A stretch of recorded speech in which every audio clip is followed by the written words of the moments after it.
Je suis Daphna Mouchnik, j'ai créé et je dirige un service d'aide à domicile parisien qui compte maintenant plus de 160 salariés qui œuvrent quotidiennement au soutien à domicile de près de 800 personnes à Paris.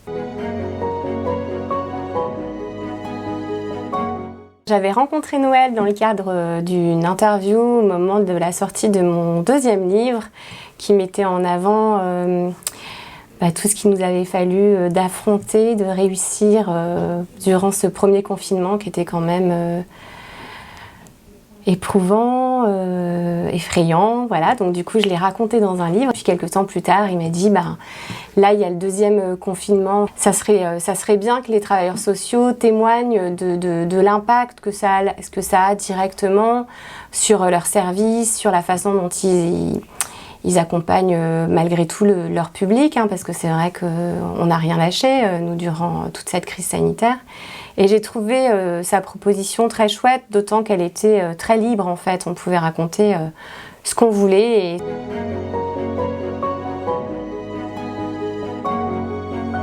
Comment vous dire qu'un service d'aide à domicile, peut-être que c'est vrai ailleurs, mais c'est aussi vrai dans mon service, il ne se passe pas une journée, il ne se passe pas une heure sans qu'on ait une histoire à raconter de complètement farfelue.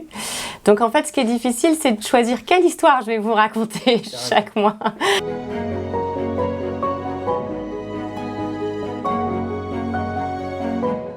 Alors en fait, comme c'est eux en fait que je raconte dans mes chroniques, je les mets quand même. Moi, je m'efface un peu dans cette histoire parce que je raconte surtout leurs aventures. Donc avant d'envoyer ma chronique à Noël et aux médias sociaux, je la fais lire à mon équipe, pour m'assurer que je ne froisse personne, 2, que j'ai été fidèle à ce qu'ils ont vécu, et 3, parce que j'ai très envie qu'ils aiment en fait ce que j'écris, et que c'est aussi une déclaration d'affection et de reconnaissance quand j'écris des histoires sur eux, quoi. C'est aussi ma façon de leur dire à quel point je trouve qu'ils font un boulot fantastique, quoi. C'est vrai que l'écriture est pour moi une façon un peu d'exorciser mes frayeurs, mes doutes, mes inquiétudes, de les partager. Puis bon, c'est vrai que j'ai un ton un peu décalé, que les situations, des fois je les vis dans ma tête de façon un peu format BD, et que voilà, ça m'a beaucoup plu de pouvoir partager ainsi notre quotidien.